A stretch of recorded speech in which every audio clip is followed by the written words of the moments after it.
So I also want to ask one question. And before, it's very easy question. અને એનો answer પણ easy છે. Because one time એક છોકરાના teacher પાસે ગયો કે ઘડી ફેલ થયા કરે, એટલે ટીચરે કહ્યું હું આટલા બધા ઇઝી પ્રશ્ન કાઢું છું તો તને શું કહેવાય, યુ શુડ પાસ, કે તું પાસ તો થવો જ જોઈએ ને. છોકરો કે ટીચર મને પણ ખબર છે કે પ્રશ્ન ઇઝી છે પણ ખાલી જવાબ જ અઘરા છે. સો આ 5 વાત જે છે સો દેર ઇઝ એક શબ્દ 5 વાતમાં આવે છે. It's very common, at least one word. And what is that word? Brahmarup. યા.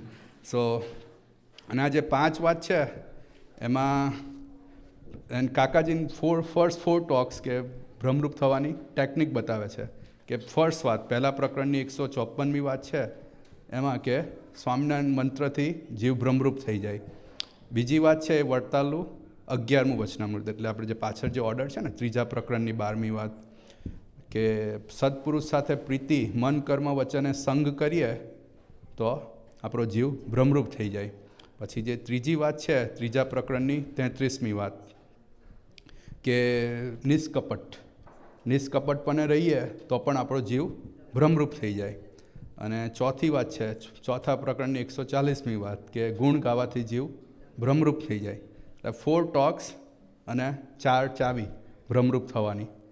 અને દેન ધીસ ઇઝ ધ 5th વાત, કે એમાં બ્રહ્મરૂપ થયા પછી શું થાય, the result of being Brahmarup. એટલે I am just reading that talk. Swaminarayan હરે સ્વામીએ વાત કરી છે, સત્સંગ કરતાં પ્રથમ વિવેક આવે, તેથી સત્ય અસત્ય સમજાય. ત્યાર પછી વિમોક આવે, તેથી સ્ત્રી આદિકની ઈચ્છા ટળી જાય. પછી ક્રિયા આવડે, કહેતા સત્સંગની રીત પ્રમાણે સર્વને મળતી ક્રિયા આવડે. ત્યાર પછી સર્વથી પર એવું પોતાનું સ્વરૂપ બ્રહ્મ સ્વરૂપ મનાય. અને ત્યાર પછી ભગવાન વળે. અને ત્યાર પછી જેમ જીવ દેહની રક્ષા કરે છે, સ્ત્રી સ્વામીની રક્ષા કરે છે, તેમ ભગવાન સર્વ પ્રકારે રક્ષા કરે છે. While engaging in satsang, first one gains vivek or wisdom or discrimination, power of discrimination, by which one understands right and wrong. Then vimok is gained, by which desire for woman etc. are overcome. Then we learn how to do things according to the tradition of satsang and which are in accordance with all. When one believes one's form to be Brahmrup above all else, then God accepts him. Thereafter, just as the jiva protects the body and the wife protects the husband, similarly, God protects satsangi in all ways. જેમ અક્ષરભાઈએ જે 2 example આપ્યા કે શાસ્ત્રીજી મહારાજ અને કાકાજીનું, જ્યારે કાકાજી પ્લેનમાં બેઠા ત્યારે શાસ્ત્રી મહારાજ એમને એવું ઇન્સ્પિરેશન આપ્યું કે તમે બહાર નીકળી જાઓ, પ્લેનની બહાર જાઓ, પ્લેનની બહાર જાઓ, because something is wrong with plane. એટલે પછી કાકાજી કહ્યું કે I just want to get out, I don't want stay in this plane. અને બી બધાને આપણને પ્રસંગ ખ્યાલ છે. અને તો આ વખતે શું થયું Dinkar uncle, when I was coming from Tucson, ત્યાં મારું સ્ટોપ હતું ત્યાં ડેલસમાં. સો હું આ જ પ્રસંગનો વિચાર કરતો હતો કે ઇટ્સ પાવર, કે એવું એનું કદાચ ઇન્સ્પિરેશન આવે તો પણ એવો પાવર હોવો જોઈએ ને કે you just get up and ભાગો ટ્રેનની, આપણે બહાર પ્લેનની બહાર ભાગો, એવો કરેજ પણ હોવું જોઈએ. નહીં તો ઇટ્સ જસ્ટ આપણે તો એવું કે ચાલો શાસ્ત્રી મહારાજ ઇન્સ્પાયર કર્યું છે તો રક્ષા પણ એ કરશે, so we don't have to worry.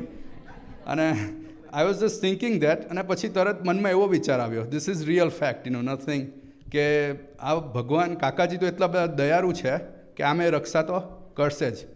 અને ઇમિડિયેટલી પેલો પાયલોટ અંદર આવ્યો અને કે આપણે ઓક્સિજનની આપણે ટેન્ક છે ને એ થોડી લૂઝ છે, સો આપણે મેકેનિક્સ આવશે અને અત્યારે ચેક કરશે. અને પછી થોડી વાર રહીને કહે કે we have to change the plane because it can not be fixed. So આપણે ગુણાતીત જ્ઞાન ઇઝ પ્રગટ, કે આપણે તો હવે એવું કંઈક we don't even have to say કે ભાઈ I want to get out of this plane. હવે પાયલોટ જ આવીને કહે છે કે પ્લેનની બહાર નીકળો હવે. સો દેટ્સ ધ થિંગ. અને બીજો આપણે પ્રસંગ કયો કે જયદ્રથ અને કૃષ્ણ ભગવાનનો, આપણે અર્જુનનો, કે જ્યારે અભિમન્યુને ચક્રવ્યૂહમાં જાય છે અને અર્જુન અને કૃષ્ણ ભગવાન કશેક બીજે લડવા ગયા હોય છે, અને જયદ્રથને એવો આશીર્વાદ હોય છે શંકર ભગવાન પાસેથી, એમના પિતાએ આશીર્વાદ માંગ્યો હોય કે એક દિવસ જયદ્રથ બધા પર ટેક ઓવર કરશે, only one day he will be over every one. એટલે આ જ્યારે અભિમન્યુ જ્યારે ચક્રવ્યૂહમાં ગયો ત્યારે આપણે જે 4 પાંડવો હતા, they were also supposed to go, એમની પાછળ જવાના જ હતા, પણ આ જયદ્રથે એમને રોકી રાખ્યા. અને પછી જ્યારે અભિમન્યુને છળ કપટથી ચક્રવ્યૂહમાંથી મારે છે ત્યારે અર્જુન પ્રતિજ્ઞા લે છે કે કાલે સૂર્યાસ્ત પહેલાં જયદ્રથનું માથું કાપી નાખીશ, નહીં તો હું અગ્નિ દીક્ષા લઈશ, આપણે અગ્નિ સંસ્કાર કરીશ, કે પોતાના જીવને બાળી નાખીશ, અગ્નિ સ્નાન કરીશ.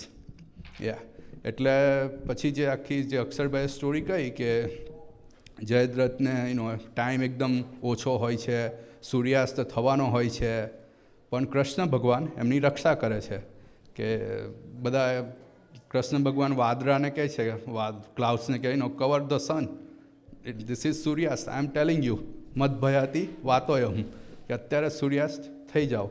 એટલે સૂર્યાસ્ત થઈ જાય છે અને જયદ્રથ પછી દોડતો દોડતો બહાર આવે છે, અને પછી અર્જુન આપણે કૃષ્ણ ભગવાન વાદળને હટાવે છે કે માર આર્યો જયદ્રથ હવે, અને હજુ સૂર્યાસ્ત બાકી છે.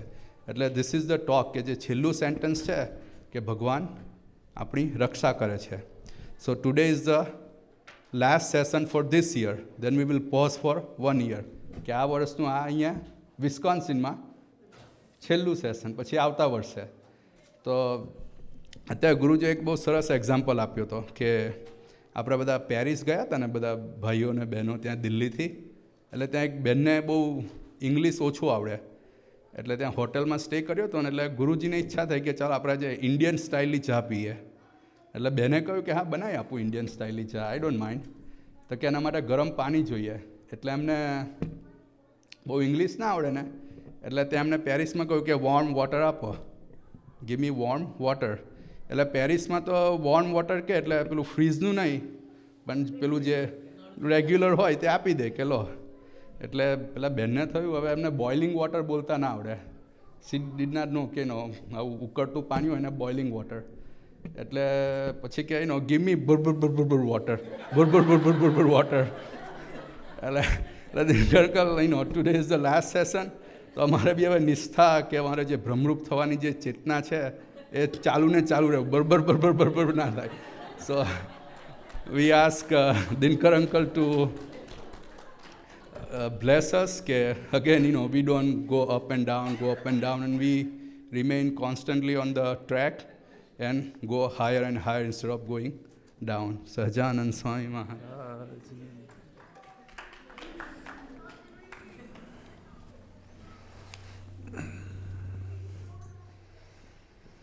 ગુરુ બ્રહ્મા ગુરુ વિષ્ણુ